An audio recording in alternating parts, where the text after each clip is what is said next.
කොළඹ ත්‍රිපුද්ගල මහාධිකරණය විසින් ඊයේ දින බරපතල වැඩසහිත සිරදඬුවම් නියම කළ හිටපු අමාත්‍යවරුන් වන මහින්දානන්ද අලුත්ගමගේ සහ නලින් ප්‍රනාන්දු වැලිකඩ බන්ධනාගාරයේ සාමාන්‍ය සිරකරුවන් රඳවා සිටින පොදු ආට්ටුවකට ඇතුළත් කර තිබේ. ඒ අනුව ඔවුන් දෙදෙනාට ජම්පරය අන්දවා ඇති අතර නිදා ගැනීම සඳහා පැදුරක් සහ කොටයක් ලබා දී ඇති බව වාර්තා වෙයි.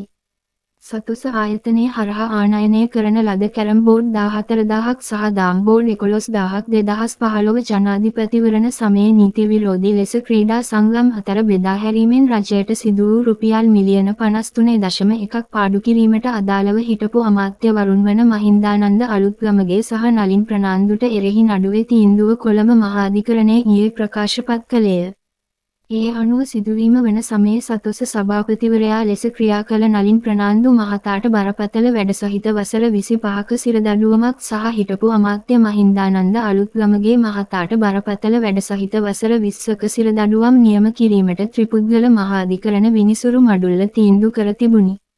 ඊට අමතරව විත්තිකාර නලින් ප්‍රනාන්දු මහතාට රුපියල් ලක්ෂ 4ක දඩයක් සහ මහින්දානන්ද අලුත්ගමගේ මහතාට රුපියල් ලක්ෂ 2ක දඩයක්ද නියම කෙරුණි.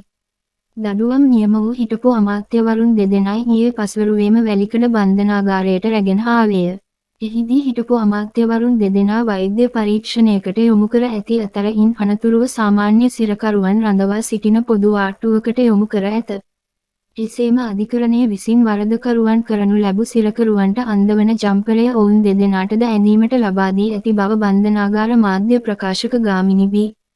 දිසානායක මහතා පැවසීය. මේ අතර අද දිනේදී ඔවුන්ට බන්ධනාගාරය තුල වැඩ නියම කිරීමට නියමිත අතර බොහෝ විට ඔවුන් දෙදෙනාම වැලිකඩ බන්ධනාගාරයේ මුද්‍රණ අංශයේ සේවයේ යොදවනු ඇතැයි වාර්තා වේ.